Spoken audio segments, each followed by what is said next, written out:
Welcome to this week's Europass Teacher Talks with Susan Galliano. I'm very happy to be here with you on today's YouTube Live. I'm speaking to you from Florence, Italy, and we are going to spend some time today talking about conflict in schools. Now, maybe this is something that doesn't happen a lot in your schools. I doubt it. So, just in case this is a problem that you occasionally have to deal with, I would like to talk to you about different reasons as to why it happens, who it can happen with, and what we can do about it. Now, this is a vast topic and it depends a lot on the age of your learners. It depends a lot on how much experience we actually have. And hopefully, today we'll be able to see some things that we could actually try in the classroom tomorrow. And I hope that you will, all of you who are watching right now, either on YouTube or on Instagram, if you want, you can join in. There'll be lots of opportunities because the more we are able to talk about it together, the more ideas we can give each other. So, the first thing that I would like to ask you to do is think a bit about the kinds of conflicts that you might encounter in school, about the kinds of things that happen on a daily basis that you're not necessarily sure how to deal with because sometimes your school does not necessarily have a plan in place, or the way that they've dealt with conflict is something that it just kind of pushes the conflict.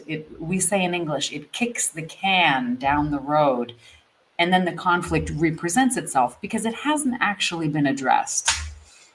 I can remember when I was first teaching here in Italian schools, I was an English teacher for many years in a primary school.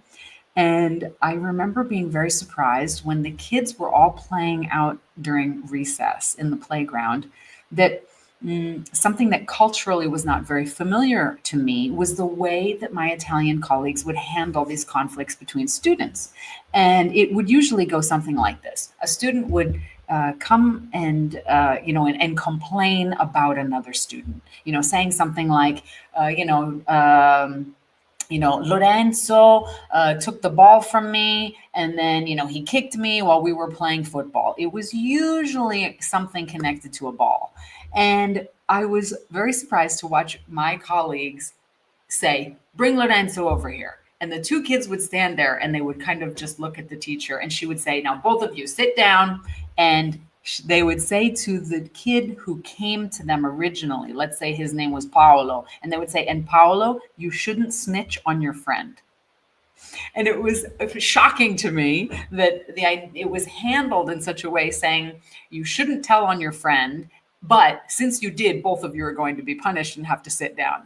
Now, things have really changed since then, but it was just to give you an idea of why this was so important to me when I first started working at Europass Teacher Academy and thinking how we actually can approach this in ways that are going to help Paolo and Lorenzo get along better, maybe in the next times they play soccer together, instead of just simply creating a situation where Lorenzo then looks at Paolo and says, "I'll get you back for this." So, in thinking about this, let me remove this for a second. I was thinking about the latest data that has come out in trends in education, and they have talked a lot about how, and we all see it, how we are living in quite the polarized world. And I thought today, in talking about kind of bridging this gap with some conflict management, that it's not just something that interferes with our daily work at school. This is actually something that's part of a much bigger world and something that I found really, well, I was actually amazed that we had already so much research on this. What we have found out is through the Organization for Economic Cooperation and Development, that polarization was chosen as the word of the year for 2024. Is that a surprise to anyone? Polarization, based on significant increases in looking up the word, for example, on Google or on search engines, and its relevance to current events. And this highlights how these opposing extremes in opinions and beliefs have become a defining feature of our societies, influencing everything from political discourse to social interactions. Now, this is nothing new, but what has been seen is thanks to social media, thanks to the internet, we're also able to we're able to bring people together, and we're able to divide them much more effectively. Because in the past, in order to get your ideas out, it was much more slow moving.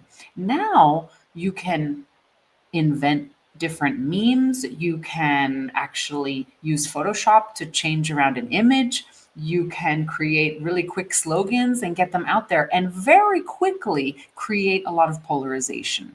And of course, this is rewarded by getting lots of likes and views in the algorithms, sometimes monetizing this very divisiveness.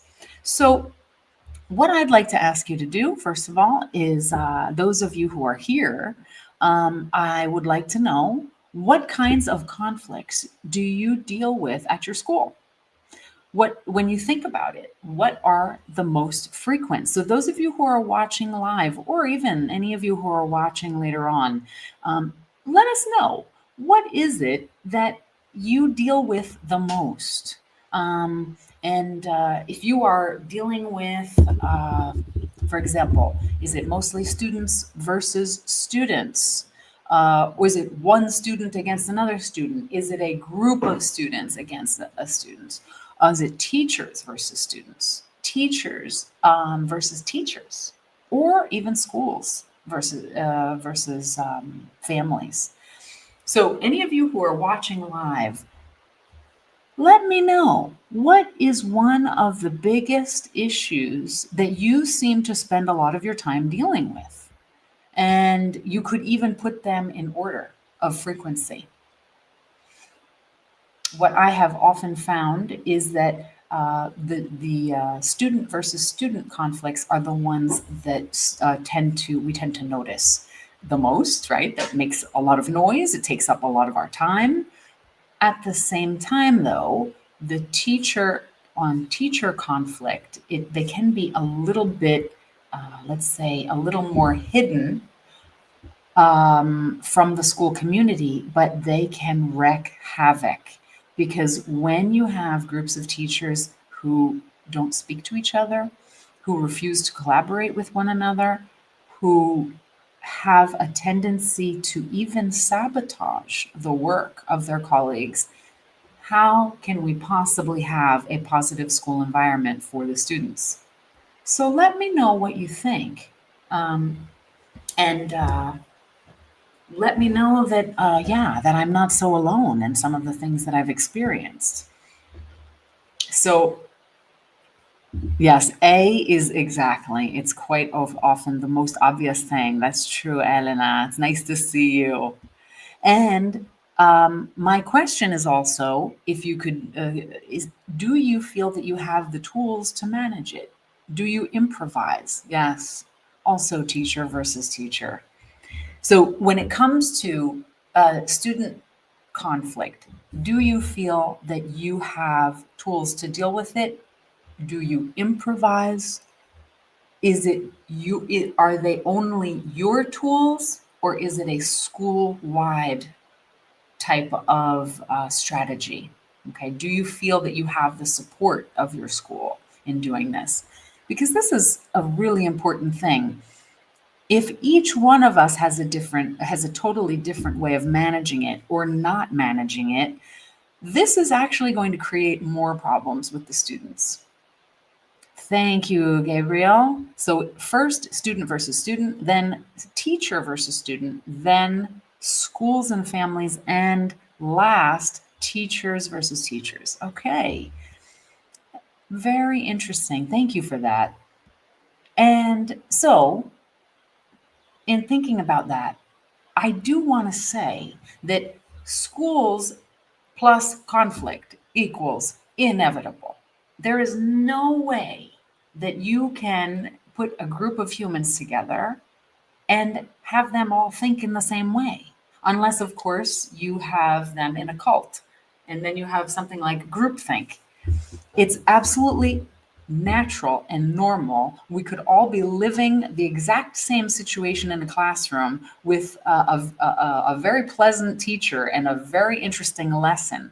But the way each individual is going to perceive it, the way each individual is going to, for example, maybe the experience that they're carrying into the classroom, the bad morning that they might have had at home, these things all affect their mood.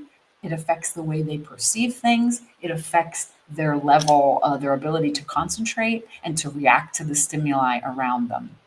So it is inevitable. At the same time, does it have to be something that needs to be eliminated or looked upon as something to hide? Actually, we can consider looking at conflict as something that is formative because it is inevitable, just like other things that are inevitable, like, I don't know, taking risks at school or having to overcome obstacles to do hard things. Also, it's inevitable that there are going to be some subjects that the students like and some that they don't like. Or we're going to have some families who have very strong opinions about the way the school is handling things with their child. So, our focus today is not on eliminating or really even like we want to reduce the frequency and the intensity. We want to create a culture where we talk openly with the students about the fact that conflict is a part of life, that we will all experience it. I think this is something that's really important to say to our students, very frankly and openly, that this is part of our experience. We will have our ups and downs. Sometimes you might have them with me. Sometimes I might have them with you. You might have them with each other. Your parents might also have them with you, with me, with other families. Sometimes you might not agree with decisions that the principal has made, and that is part of our learning and growing experience together. These things can be talked about and they can be in some way faced as an opportunity for greater clarity and growth. What does that sound like? What do you think? Does that sound like a very bold statement, or is that something that you do in the beginning of the year with your students? So, what if I told you that this is how we are going to teach our students about what it means to live in a democracy? Because let's face it, democracy, and we're seeing it everywhere we look right now, it is messy. It is time consuming. It requires a lot of dialogue.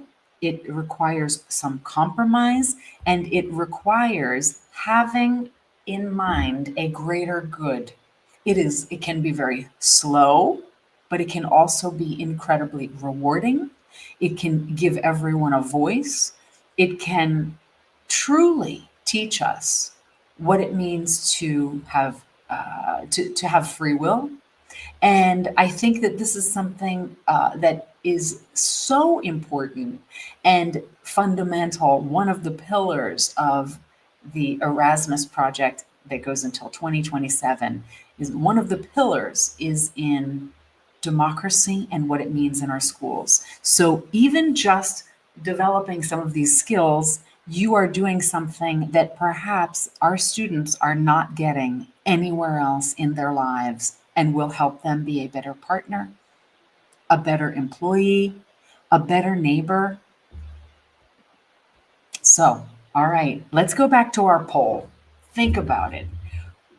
I talk about conflict, and for some people, they're perfectly okay with it. And then some people are absolutely, they start getting sweaty because they're thinking, no, this is really something that I just can't stand. I break out in hives. And so I want you to please answer in the comments. How do you usually deal with conflict? Now, I'm thinking about in school, but of course, you might also be thinking about conflict in your private life. But mostly, let's say that if we learn to use some of these skills in school, we might actually get a little better at it in working on our conflicts at home. So, do you tend to avoid conflict? It's not my job, or listen, this is way too complicated. I don't get paid enough to do this. Or do you use your authority? Do you kind of come in and do do you shout? Do you immediately kind of take the situation in hand? You put a stop to it? Do you listen, mediate? This is, brainstorm solutions with the people who were involved, and then maybe follow up about a week later, 10 days later. How did it go? Or do you try to find out who is right and who's wrong? Who is it? Whose fault is it? And that you're more like a judge. You're trying to determine who started it. Who is it that did something worse? And do you often ask them to apologize? And then do you find that it just really kind of depends on the situation? So we've got a few answers coming in. Laura said C and sometimes D. And then Muriel has B and then C. Interesting. And what have you found to be particularly, like, why do you prefer a certain strategy? Why is it, for example, that they, instead of doing, I don't know, instead of using B, you have found that you sometimes prefer C? What are some of the good points of it? And Elena said D, yes, that she tries to find out who started it, but she does understand that C is the best. And I love the way you put this, Elena, because we tend to go for a quicker solution. And we also tend to repeat the models that were given to us as young people and that we see a lot around us.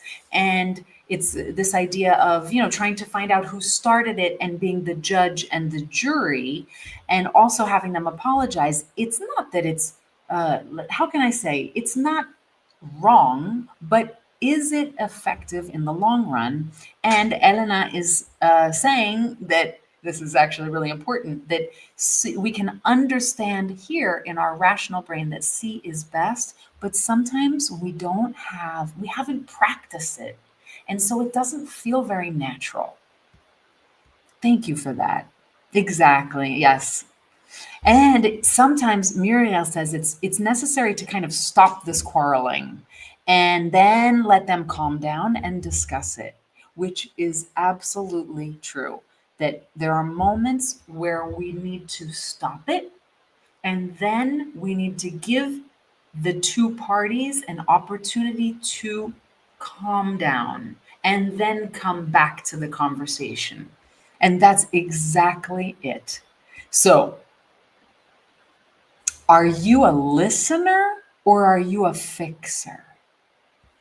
And this is a very, very, how can I say? It's not a very nice question I'm asking you, because I realize that a lot of us tend to fix and we just want things to be okay. Now, here's an example of like a listening or a fixing. All right. So maybe you have a colleague who is complaining bitterly. So you are not in the conflict, but you're kind of outside of it, and you're attempting to help. So what can happen here is, your colleague might say something like, I have this student who constantly interrupts, and no matter what I do, he won't stop. And what happens is it just pops out of our mouths to give a solution. Something like, okay, in this case, have you tried taking away some privileges? Or maybe you should be stricter, or I don't let them get away with it, or if my students know if they interrupt, then I don't know, then they have to do extra homework or something like that. And the it's not giving your point of view, it's not necessarily a problem, but this is very similar to what we experience in emotional intelligence.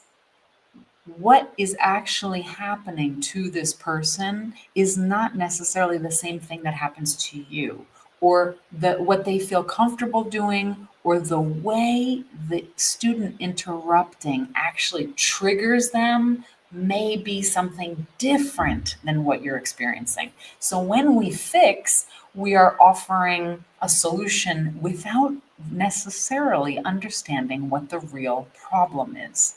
And a listening kind of response could sound just something like, that sounds really frustrating. And so empathizing a bit, and something like, it seems like you are feeling exhausted from constantly managing this behavior. This phrase, or this kind of phrase, it's almost like we are sitting next to this person and looking out at their problem from their point of view. Whereas in the fixing response, it's as though we are opposite them, saying, oh, well, why don't you do this? Instead, when we decide we're going to try to look at it from their point of view and explore what is in their mind and heart, even at that point, they feel like they've been heard. And then asking something like, what have you tried so far? This is so important because maybe all of your great ideas, they have already tried. The person said, no matter what I do, he won't stop. Or what you might realize when they answer that question is that they have tried one thing and the opposite of that thing, but they haven't actually tried all of the different things in the middle that there could be.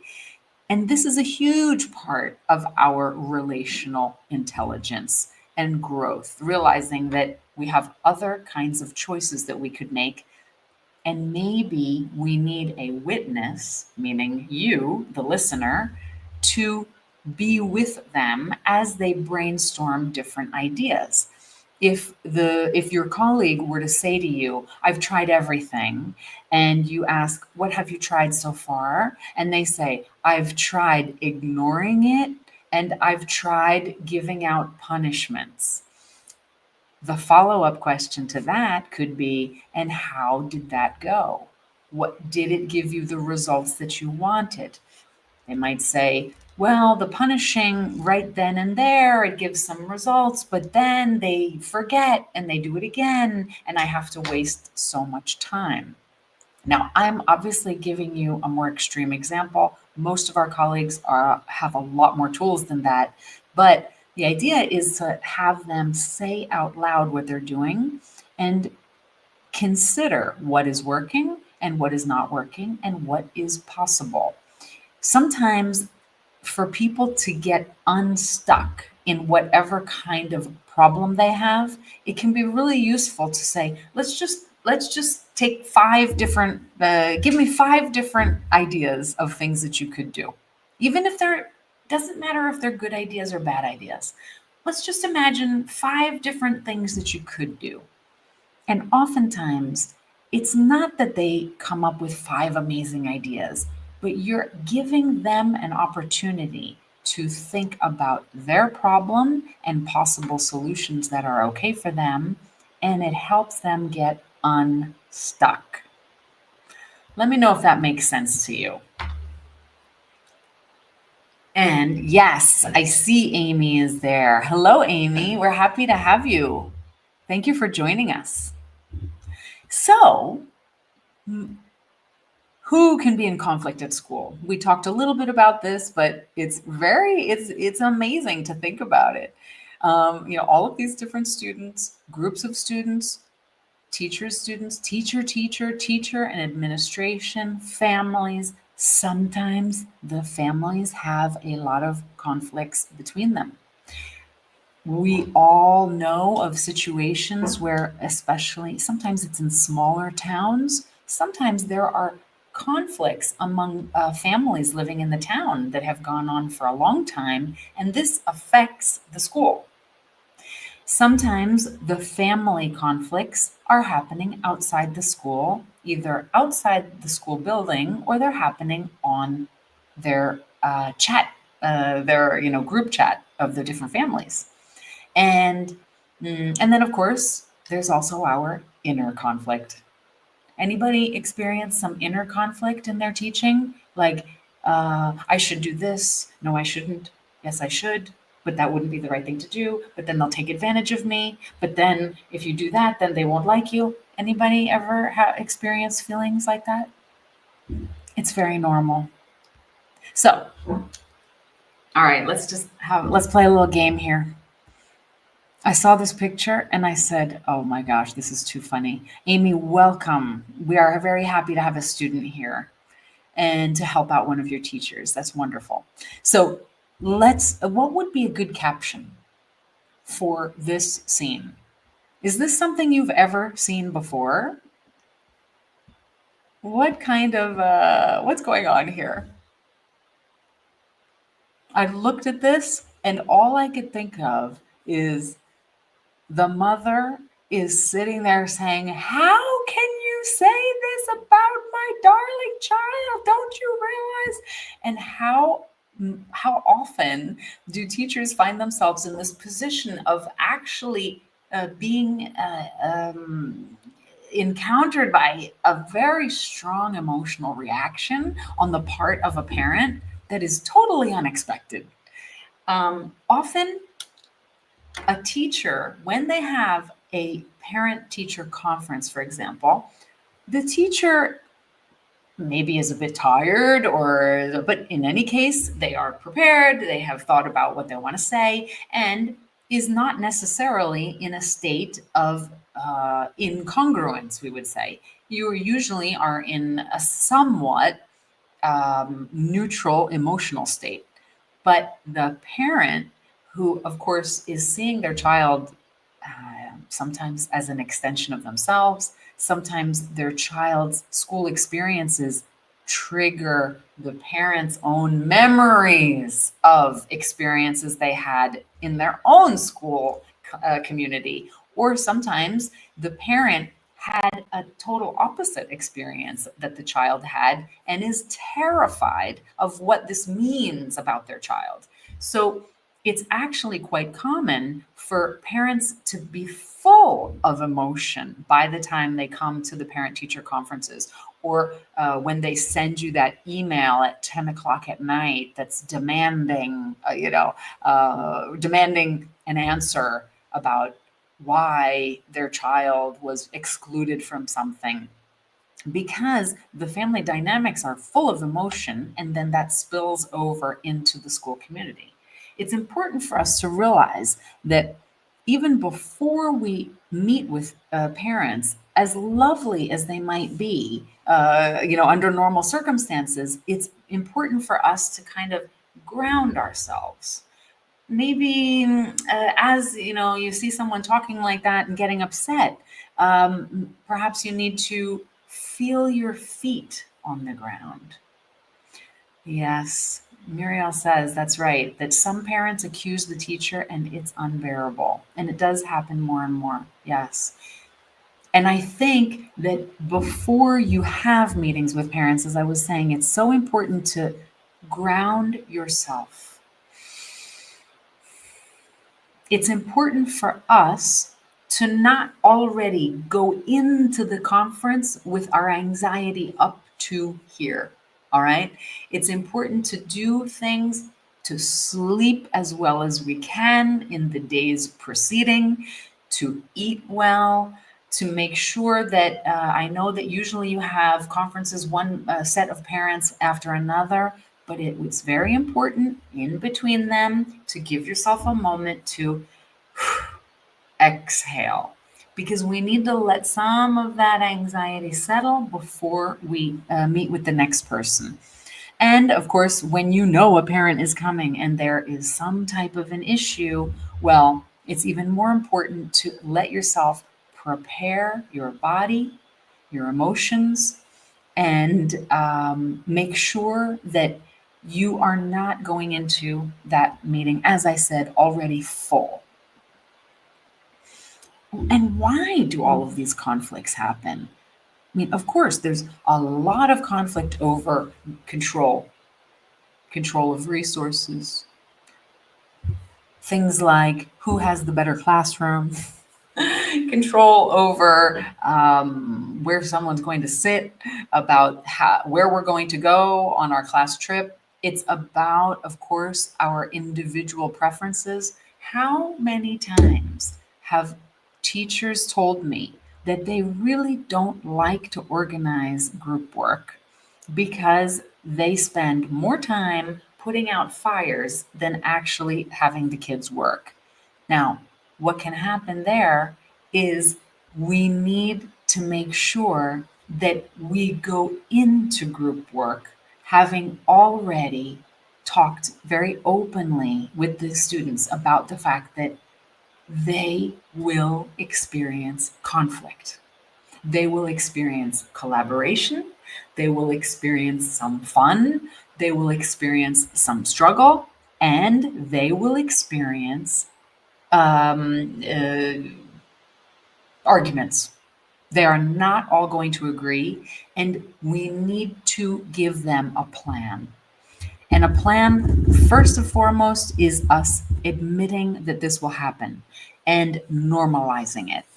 Then, what we can do is give them an opportunity to talk about what kinds of things they can do or they have tried in the past when they do have a conflict, instead of us just giving them a set of instructions. Let's stimulate conversation about what they have experienced in their lives, what works, what doesn't seem to work, because our students are very intelligent people. They just haven't had as much life experience as us, but sometimes they'll have even better ideas than we have. So it's not all on our shoulders. Then, of course, once again, in collaborative work, there can be big differences in goals. In With our teachers, definitely there can be different ideas of their visions, and then a lack of clear communication. It's sometimes it's not very clear, like we saw in the example before, what the real problem is, because we are jumping in with a solution. And there can be differences in worldview, perceptions, values, very different communication styles. Sometimes we work with people that don't say what the problem is, but they suddenly seem a little cold. And when you say to them, "Hey, is everything okay? You seem a little cold," and then everything's fine, and you know it's not fine. And some people really overreact. Some people underreact. They are a bit passive. However, even if they are passive communicators, it doesn't mean, or even if you yourself are a bit of a passive communicator when it comes to conflict, what happens is you're still swallowing the problem. And your body and your emotions are going to present the bill sooner or later. So it's very important to examine how it is that you tend to react to these kinds of situations and what kind of communication you're using, if it's effective, if it's not. Then, of course, there's a lot of conflicts about the work environment and organization. and very just differences in personality. We don't get along with everyone. Or perhaps we, as Martin Luther King Jr. said once, that people fail to get along because they don't know each other. And they don't know each other because they haven't really communicated with each other. And this is definitely something that can happen in schools where we are a bit in our silos, each one in our classroom, and we actually live with a lot of doubt and sometimes a bit of imposter syndrome, a bit of stress, and it can be very difficult to actually connect with other people. And Amy is writing about the fact that sometimes her teachers are in quite a bad mood. Now, any of you teachers who are watching, what can we say to Amy about this? That as a student, she experiences the significant adults in her school who are in a bad mood. And this has a huge impact on the whole mood of the class. Now, that doesn't mean that we can't have bad days, but the important thing is to notice that we are coming into school with maybe some of our own worries, some of our stresses. Maybe some of those stresses are because of school, but to recognize them, perhaps we can journal about them. We can do a big, what I call a brain dump, where we just write all of the things that are upsetting us in a notebook. And then we put that notebook aside and say, okay, these things are here. I know they are here. I am going to now ground myself. Perhaps I will do something. Sometimes, as we've talked about in other videos, maybe I need to move my body to kind of shake some of the adrenaline and the cortisol out of my system. And then I need to bring a bit more of a stable mood into my classroom. And so, Amy, I think it's very difficult for a student to know how to approach a teacher that is in a bad mood. And one thing that I think a lot of teachers can respond well to is simply a student either reaching out verbally or perhaps with a written note and saying, teacher, I notice that sometimes, school can be stressful, and I'm sorry. And something like that, I think, can be a really amazing feedback for a teacher because they don't necessarily realize that students are so sensitive to this. So, what kind of styles do we have? In conflict management, we can have styles that run from, avoidant, dominating. Avoidant means, right, I don't see it, I don't deal with it, I hide from it, which sometimes is okay. Dominating, which means I take over, I'm going to talk over, I'm going to dominate the conversation, I'm going to impose my point of view. Okay, occasionally that might even be useful in life, especially if you are in danger. However, usually at schools, that's not that's something that is used often. I'm just once again, I don't think it solves the problem. We can be more cooperative, meaning okay, let's see if we can find a way to do this. Maybe today I will do it, tomorrow you will do it, and we take turns. Once thinking about things that happen in recess or in the classroom, and also compromising. This idea of finding a way that there's a win-win solution for everyone involved. And this requires asking them, what would be okay for you? What wouldn't be okay for you?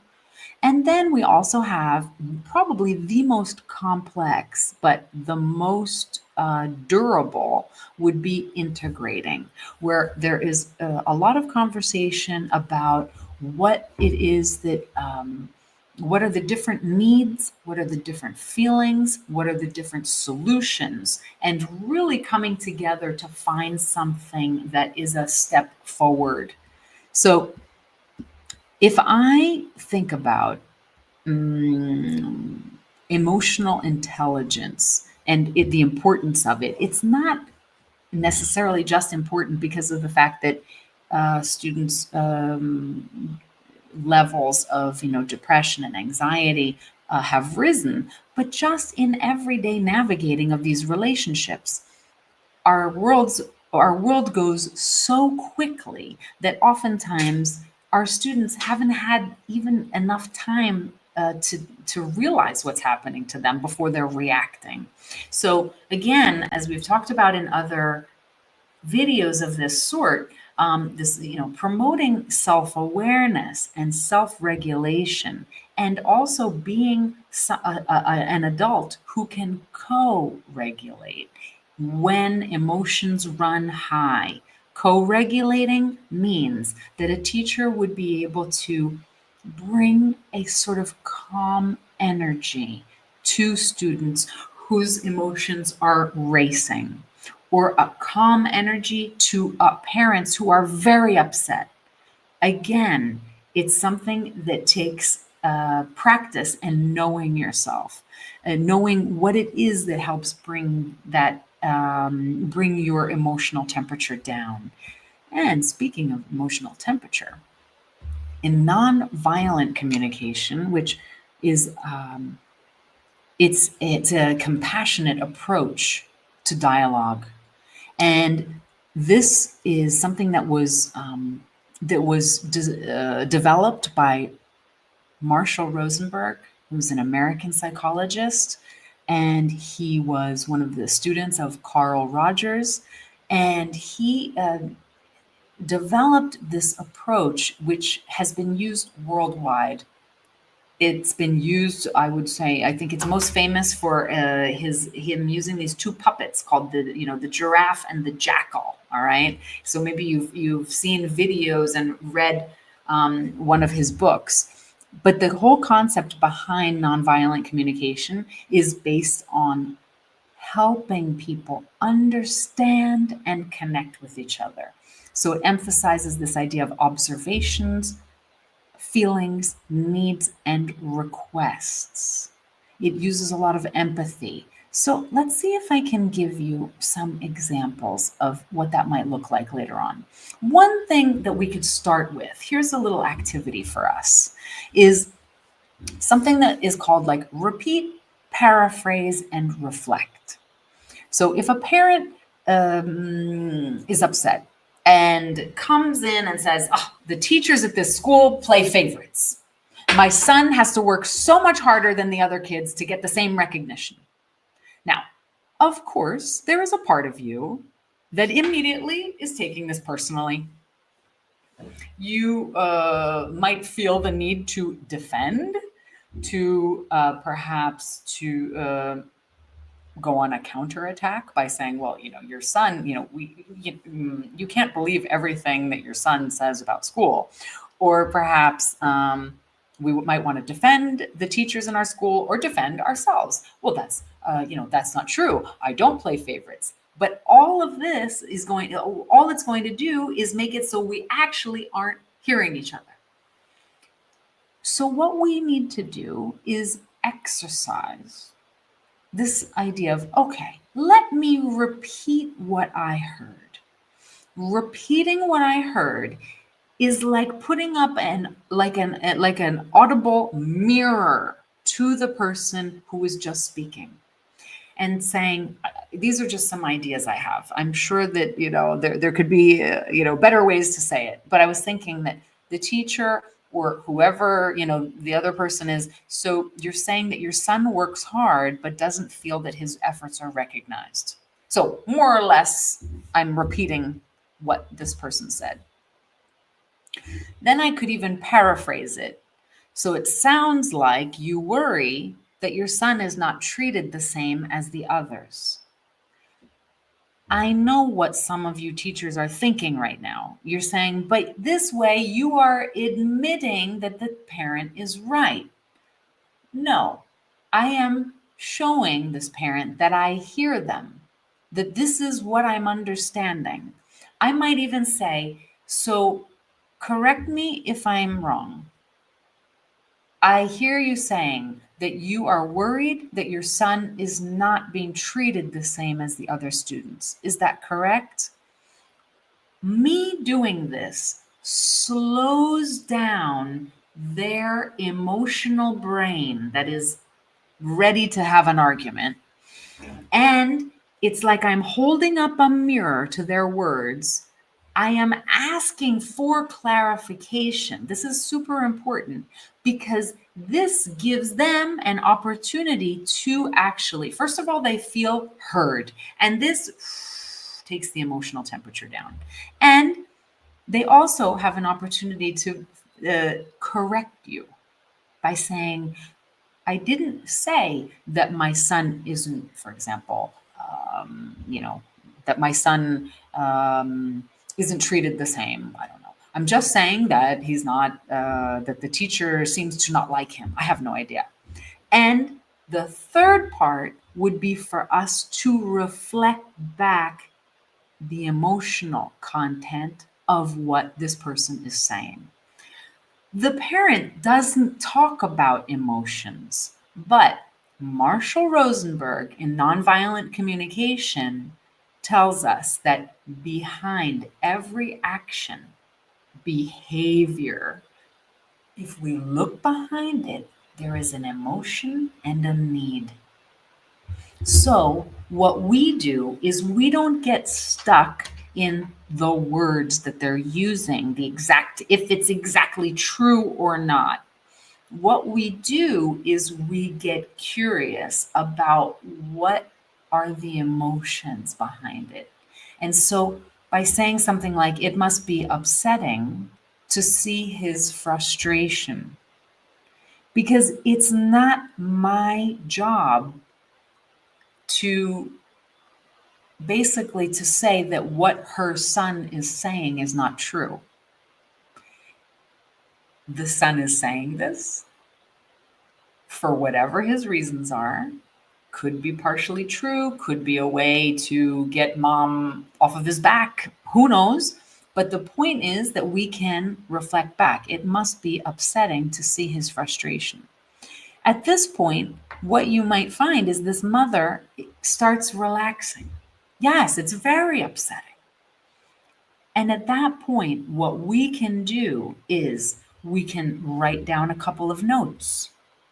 This is something that also slows down the parent's brain. And we can say, okay, first of all, thank you. Thank you for coming to me directly to talk about this. This is another big showstopper because they'll be shocked. But it is important to acknowledge that they made an appointment, took time off from work, got in their car, drove to the school, or whatever it is that they did to speak to you directly about it. And this is giving you both the opportunity to actually communicate. Because this is better than them on the group chat saying what a horrible teacher you are. So, after you say, thank you for coming to speak to me directly about this and for helping me to understand what this is like for your family. Now, I will tell you what I experience here in the classroom. And at that point, then you go on to explain what it is that you notice. But these kinds of words, this kind of language, this kind of tone, they might be talking way up here, then that means that you bring it down and that maybe you speak a little more slowly and deliberately, because an overly emotional brain will have difficulty actually understanding the words that are said to them because their mind is racing. Do you know what I mean? Have you ever felt that way? So, another thing would be how we could like slow down our emotional brain. Let's try this together. Let's say that you paid for and organized all the details of a class trip to an art museum with your students. Okay, and your colleague informs you that going to the art museum with the entire class is a terrible idea. They don't even know how to behave in class, let alone in a museum full of delicate artwork. I refuse to take them. Okay, so don't count on me. I'm not going. I don't get paid enough. I'll call in sick rather than take them. Okay. And you have just spent all of this time, money, energy, and called 3 different bus companies and made sure that you had all the permission slips from the parents. And you, okay, at that moment, notice what happens to you. Notice what's happening in your body, because your body will be the first to respond to this communication that you got. Before your brain is still way back there, and your body is already hot. The energy, the that heat that goes right up and floods your face. Okay, that part of us reacts first and is actually trying to protect us. The emotions are right behind it, but the rational brain is still like 3 blocks away, because you're a little bit like, blah, blah, blah, blah, blah, I can't believe they just said that. Does anyone know what I mean? Anyone who's watching? When you feel kind of like you have been, it's almost like you've been physically hit in the face and you're so shocked. The most important thing we can do at that moment is just notice what is happening to us. The cascade of emotional, the cascade of that physical sensation. Let it, just notice it. Let's get more familiar with what happens in our body in that moment, because it will be like a lightning bolt that strikes you and travels right down your arms and your legs. If you open your mouth at that moment, whatever comes out will probably be an exaggeration of whatever it is that's going on inside you. So, instead of saying something like, I don't know, like, I can't believe you're saying, you knew that we were doing this. We've talked about this a million times. Let that just kind of run through you. Sometimes we even need to say, sometimes we are so angry that the best thing that we could possibly do is say, actually, okay, I want to talk to you about this, but I need to just kind of gather my thoughts. Sometimes we need to go to the bathroom, that magical place where you go to the bathroom and we need to wash our hands under some cold water, because when we're angry and we have all of that, all of the blood that flows to our hands and often flows to our faces. Okay, this is actually doing something with our senses to bring the temperature down before we can actually approach the conversation. And we could think about how we could use the repeat, paraphrase, and reflect strategy. Could we say, okay, so you are saying that you do not want to go to the art museum because you think that the kids don't know how to behave. So you kind of repeat, and then we can paraphrase. And so you are concerned that it will be too difficult.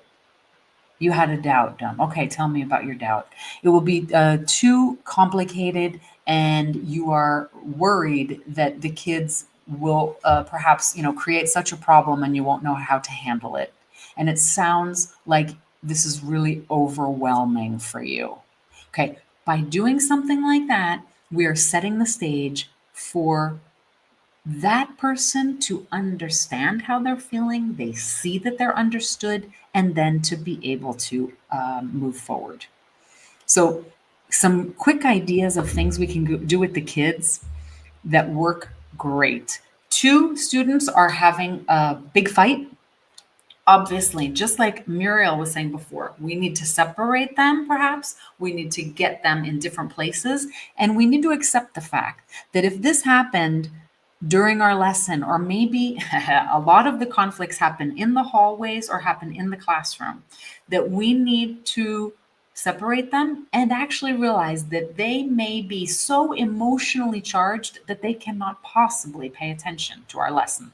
And so you can tell them, please, if they're little ones, they could draw a picture about what is happening, what happened, or what it is they're feeling. If you have the time, you could also grab a piece of paper as the student comes up and says, oh, and this happened and this other thing, and blah, blah, blah, blah. And you could say, wait, hang on a second, hang on, just wait. So, okay, so you were telling me that Bobby was over here. So here we're in the classroom, right? So where were you? I was right here by the window. Yeah. Was anybody with you? Yeah, I think Alessandra was with me. Okay, great. Alessandra's here. And then what happened? Well, then Bobby came in the room over here. Yeah. And then what did he do? He came running over to me and he knocked all the books off of my desk. And then he took my phone and he started throwing it around the room.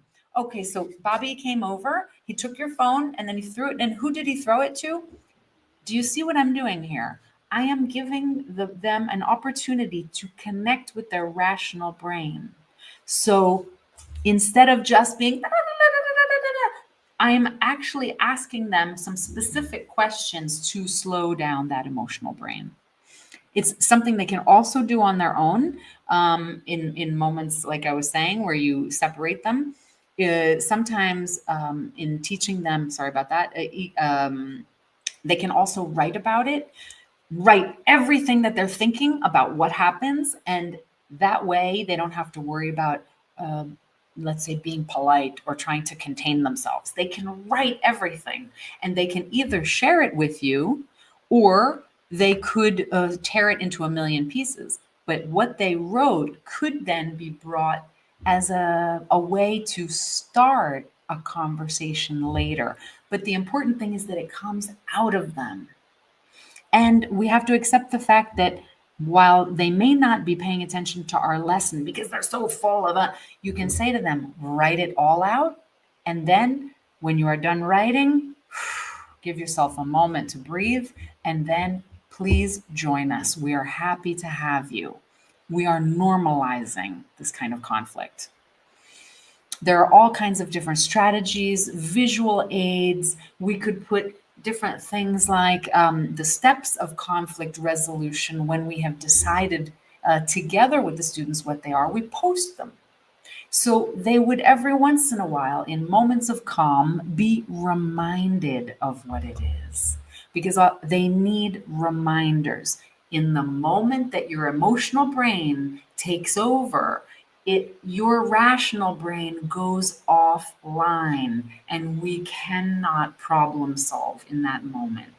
However, if we have already created a path in the rational brain, in moments of calm, perhaps they will just need a little reminder, or they will more quickly get to that solution because it's already familiar to them. So then something like this, like this emotional temperature, which with the little ones, and imagine even with the older ones, you could use that. And let's be honest, maybe we adults could even think about this, what kind of emotional temperature we have, and how could we bring it down. And things that are also connected to NVC when we make observations, nonviolent communication. So we can describe what happened. We can, with facts, instead of saying, you never listen to me. Actually, what we're trying to say is, the facts are, I noticed that when I was talking, you looked at your phone. These are the kinds of words that it's not really you're not blaming anyone, and they're not going to necessarily get such a high defense up. Then we could talk about our feelings. So we could share how the observation makes you feel. You're so rude would be, obviously, that is a judgment. Or I feel frustrated when I don't feel heard. I know that this seems a bit artificial, but in the moment of these really strong emotions, we actually need something. We need a structured kind of way of speaking so that we make sure we are heard. And if I use the word I, then it's less triggering than me saying you. Then the needs. This is what Marshall Rosenberg says we really need to get behind. And this idea of needs, identifying what unmet need is behind the behavior and the emotion. And so you should stop interrupting me, as actually, I need to feel heard. Or, for example, I need to express what's inside in order to make sure that that you understand. These are things that they can be life changing for a lot of us. And then the request. So the request is something clear and actionable. It's something where we could also negotiate it, but I am going to be clear about what I'm requesting. Stop ignoring me, or could you put your phone away when we talk? Once again, it's clear. The person, though, is also free to say yes or no or maybe, but that's a different step, and that will be for another day. I hope you got a few ideas that are useful for you. I really thank you for being here with me. If you've enjoyed this, please hit the like button. Please feel free to subscribe to Europass Teacher Academy and share this video with anyone who you think might need it. Of course, this is primarily for teachers, but a lot of these skills are good for all of us.